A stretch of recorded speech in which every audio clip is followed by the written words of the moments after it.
আর এবারের নির্বাচন দুর্নীতির বিরুদ্ধে শিল্পায়নের নির্বাচন, এবারের নির্বাচন সন্ত্রাসের বিরুদ্ধে শান্তি প্রতিষ্ঠান নির্বাচন, এবারের নির্বাচন স্বৈরতন্ত্রের বিরুদ্ধে গণতন্ত্র প্রতিষ্ঠান নির্বাচন, এবারের নির্বাচন পশ্চিমবঙ্গকে বিনিয়োগের উপযুক্ত পরিবেশ তৈরি করে দেওয়ার নির্বাচন। নমস্কার, আপনারা দেখছেন নিউজ পোল বাংলা। আমি সৌমেন। শুরু করছি আজকে সব থেকে বড় খবর, যে আজকে বঙ্গ বিজেপির সভাপতি হিসেবে দায়িত্ব নিলেন বিজেপির রাজ্যসভার সাংসদ শ্রমিক ভট্টাচার্য। আর শ্রমিক ভট্টাচার্য আজকে এমন একটা সময় যখন বঙ্গ বিজেপির দায়িত্ব নিলেন, তখন হাতে গোনা মাত্র কয়েক মাস, মানে বলতে গেলে প্রায় বছর খানেকের মধ্যে কিন্তু বঙ্গে শুরু হবে বিধানসভা নির্বাচন 2026-এর মহারণ। আর সেই 2026-এর মহারণের আগে কেন্দ্রের বিজেপি নেতৃত্ব বঙ্গ বিজেপির ক্যাপ্টেন ঠিক করে দিল। আর ক্যাপ্টেন যখন আজকে ওপেনিং ব্যাটসম্যান হিসাবে যখন আজকে তিনি প্রথম বক্তৃতা করলেন, সেই বক্তৃতার মধ্যে দিয়ে তিনি কিন্তু অনেকগুলো জিনিস কিন্তু পরিষ্কার করে দিলেন। যে তিনি পরিষ্কারভাবে ডাক দিলেন যে বিজেপি এককভাবে এ রাজ্যে তৃণমূলকে মোকাবেলা করবে, এবং সেই তৃণমূলকে মোকাবেলা করতে গিয়ে যাতে কোনো রকম অসুবিধা না হয়, তিনি সেই জন্য আদি এবং নব্য বিজেপির মধ্যে যে দ্বন্দ্ব, সেই দ্বন্দ্বটাও কিন্তু তিনি মিটিয়ে দিতে চাইলেন। তিনি বলছেন কি, যে বিজেপিতে আদি এবং নব্য বলে কিছু নেই, যার হাতেই বিজেপির পতাকা থাকবে তিনিই বিজেপি। কেননা শ্রমিকবাবু খুব ভালো করে জানেন যে 2019-এর পর থেকে যেভাবে তৃণমূল সহ বিভিন্ন দল থেকে বিজেপিতে এসছে, সেখানে কিন্তু একটা আদি বিজেপি এবং নব্য বিজেপির মধ্যে কিন্তু একটা বিভাজন রয়েই গিয়েছেন। তাই তিনি পরিষ্কার করে আজকে বার্তা দিতে চাইলেন সভাপতি হিসেবে দায়িত্ব নিয়ে, যে যার হাতে বিজেপির পতাকা থাকবে তিনি বিজেপি। আর একটা কি প্রাসঙ্গিক কথা বললেন, তিনি বললেন যে নির্বাচনী রাজনীতিতে বামেদেরকে তিনি একটা বিশেষ বার্তা দিলেন। কি বার্তা দিলেন? দিয়ে বললেন যে তারা ভোট কাটাকাটির রাজনীতি করে যেন তৃণমূলকে সুবিধা দিতে না পারে। সেই জন্য তিনি সিপিআইএম এবং বামফ্রন্টের বন্ধুদেরকে খোলাখুলি আহ্বান জানালেন। কি বলছেন? যে আপনারা তৃণমূলকে প্রকারান্তরে সুবিধা করে দিতে কেন চাইছেন? যদি প্রকারান্তরে আপনারা সুবিধা করে দিতে হয়, তাহলে আপনারা আপনাদের লাল ঝান্ডা ছেড়ে বরং তৃণমূলের ঝান্ডা ধরুন। একটা পরিষ্কার বার্তা। তার মানে শ্রমিকবাবুরা ভয় পাচ্ছেন কোথাও গিয়ে বামেরা কিন্তু 26-এর নির্বাচনে একটা ফ্যাক্টর হতে পারে ভোট কাটাকাটির রাজনীতিতে।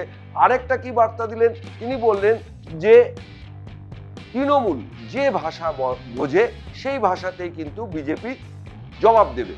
এর মধ্যে দিয়ে পরিষ্কার আরো একটা দর্থহীন ভাষায় বললেন যে বিজেপিকে বাধ্য করবেন না অস্ত্র তুলে নিতে।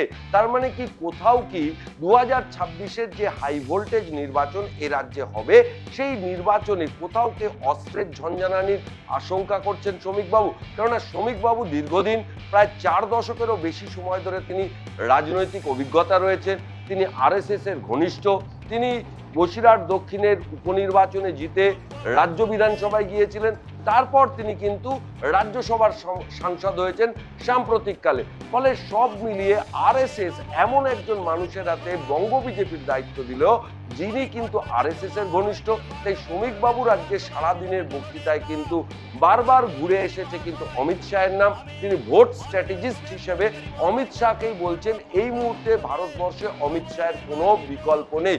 কিন্তু শ্রমিকবাবু এমন একটা সময় যখন সংগঠনের দায়িত্ব নিলেন, সেই সংগঠনের দায়িত্ব কিন্তু বিরোধীরা বলছেন, মানে শাসক তৃণমূলের বক্তব্য হচ্ছে শ্রমিকবাবু ভালো বাগ্মী হতে পারেন, শ্রমিকবাবু ভালো বক্তা হতে পারেন, কিন্তু শ্রমিকবাবু এই যে বিজেপির যে বিভিন্ন গোষ্ঠী দ্বন্দ্ব রয়েছে, সেই গোষ্ঠী দ্বন্দ্ব থেকে কিন্তু বিজেপিকে বার করে এনে এক ছাতার তলায় দাঁড়িয়ে একটা ঐক্যবদ্ধ বিজেপি দল হিসেবে কি 26-এর নির্বাচনে ঝাঁপাতে পারবেন?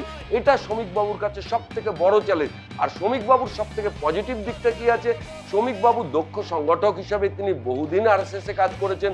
তিনি কিন্তু দলের মুখপাত্র হিসাবে দলের বিভিন্ন গোষ্ঠীর কাছে তার কিন্তু একটা সুন্দর অ্যাক্সেস রয়েছে। ফলে সবার ক্ষেত্রেই কিন্তু শ্রমিকবাবু একটা গ্রহণযোগ্যতা রয়েছে। সেটা হচ্ছে শ্রমিকবাবুর সব থেকে বড় প্লাস পয়েন্ট। আর এই প্লাস পয়েন্টের উপর দাঁড় করিয়ে তিনি যদি 2026-এর বিজেপিকে যদি নির্বাচনী বৈতরণী পার করাতে পারেন, যদিও এটা পুরোটাই টিম গেম, এবং সেই টিম গেমে কিন্তু নেতৃত্ব বা কৃতিত্ব যায় কিন্তু ক্যাপ্টেনের দিকে। শ্রমিকবাবু এতগুলো ফ্যাক্টর, এক হচ্ছে আদিনব্য বিজেপির যে দ্বন্দ্ব আছে সেই দ্বন্দ্ব থেকে বিজেপিকে বের করতে হবে। বিজেপির ভিতর যেমন রাজ্য স্তরে অনেকগুলো গোষ্ঠী রয়েছে, তেমনই প্রত্যেকটা জেলায় জেলায় প্রত্যেকটা সাংগঠনিক জেলাগুলোতে কিন্তু বিজেপির বহু গোষ্ঠী আছে। সেই গোষ্ঠীগুলোকে এক করে সেই সমস্ত নেতা এবং কর্মীদের এক ছাতার তলায় আনতে হবে। আর হচ্ছে কি বুথ ভিত্তিক রাজনীতি বা বুথকে শক্তিশালী করতে হবে। এখনো পর্যন্ত খাতায় কলমে বিজেপির বুথ কমিটির সংখ্যা বা মণ্ডল কমিটির সংখ্যা প্রচুর হলেও বাস্তবে কিন্তু যখন কোনো নির্বাচন আসে সেই নির্বাচনে এজেন্ট দেওয়ার ক্ষেত্রে বোঝা যায় যে বিজেপি বুথ স্তরে কতটা দুর্বল। এই এতগুলো চ্যালেঞ্জের মধ্যে দাঁড়িয়ে কিন্তু আজকে শ্রমিকবাবু বসলেন বিজেপির রাজ্য সভাপতি হিসাবে। ফলে স্বভাবতই এই যে আসনটা, সেই আসনটার উপর কিন্তু গোলাপ বেছানো নেই, সেই আসনটা বরং একটু কাটারই আছে। কিন্তু এই কাটা সরিয়ে সেই আসনে যদি তিনি গোলাপের পাপড়ি বেছাতে পারেন এবং তার ফল যদি নির্বাচনী রাজনীতিতে বঙ্গ বিজেপি পেতে পারে, তাহলে কিন্তু তপন শিকদার এবং দিলীপ ঘোষের পরে কিন্তু সবচেয়ে চর্চিত হয়ে থাকবে শ্রমিক ভট্টাচার্যেরই কিন্তু সভাপতিত্বর কাল। তবে আজকে শ্রমিকবাবু একদম স্পষ্ট করে তার ভাষণের একদম শেষ দিকে যে কথাটি বলেছেন সেই কথাটি শোনাবো দর্শকদের জন্য, এবং সেই কথাটি খুব মারাত্মক কথা বলছেন। তিনি আশঙ্কা করছেন বামেরা কিন্তু একটা ডিসাইসিভ ফ্যাক্টর হতে পারে, তাই তিনি বাম বন্ধুদের কাছেও কিন্তু একটা বার্তা ছাড়লেন। কি বলেছেন শুনুন। বাংলা সংঘর্ষ মুক্ত আজকে শিক্ষা ক্ষেত্রের প্রাঙ্গণ দেখতে চায়। আজকে তার জন্যই শক্তিশালী ঐক্যবদ্ধ বিজেপির প্রয়োজন আছে। আমি একটি কথা বলে আমার বক্তব্য শেষ করছি। সমস্ত সিপিআইএম এর ভাই বন্ধু শুনুন, সমস্ত বামপন্থী সমস্ত কংগ্রেসীদের উদ্দেশ্যে বলছি, ভোট কাটার রাস্তায় গিয়ে পিছনের দরজা দিয়ে তৃণমূল কংগ্রেসকে ফিরিয়ে আনবেন না। সরাসরি রাস্তায় নেমে মমতা বন্দ্যোপাধ্যায়ের সঙ্গে মিছিল করুন। আমরা লড়াই করবার জন্য প্রস্তুত আছি। নো ভোট টু বিজেপির আড়ালে চক্রান্ত তৈরি করবেন না। বিজেপি কারের দয়ায় এই জায়গায় পৌঁছয়নি। ভারতবর্ষের মাটিতে দাঁড়িয়ে ভারতের মানুষকে সঙ্গে নিয়ে আমরা আমাদের রাজনৈতিক উত্থান দেশের মানুষকে দেখিয়েছি।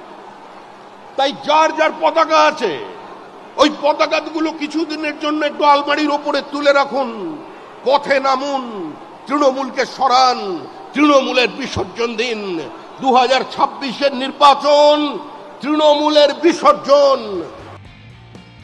সব থেকে বড় কথা যে বঙ্গ রাজনীতিতে কি হবে 2026-এর রণ, এবং তৃণমূল এই শ্রমিক ভট্টাচার্যের বিজেপিকে দেখে এবং তার পরিপ্রেক্ষিতে কিন্তু বলাই যেতে পারে, যদি সাংগঠনিক রদবদল বা সাংগঠনিক যদি আমরা একটু শক্তি নিয়ে পর্যালোচনা করি, তাহলে কিন্তু বলাই যেতে পারে তৃণমূল যখন সুগঠিত সুসজ্জিত, সেখানে কিন্তু শ্রমিক বাবুকে এখনো পর্যন্ত সেই কলকাতা থেকে জেলা মহকুমা মণ্ডল স্তর পর্যন্ত কিন্তু সংগঠনকে শক্তিশালী করতে হবে। কেননা শুধু হিন্দু হিন্দু করে বা ধর্মীয় বিভাজনের যে রাজনীতির অভিযোগ বিজেপির বিরুদ্ধে বিরোধীরা করেছেন বা শাসক তৃণমূল করে থাকে, তার থেকে বের করে এনে সমাজের সমস্ত অংশের বঙ্গের সমস্ত মানুষের ভোট মানে বিরোধীদের ভোট এক জায়গায় থাকবে কিনা, সেটাই এখন সব থেকে বড় চ্যালেঞ্জ। আজকের প্রতিবেদন এই পর্যন্ত।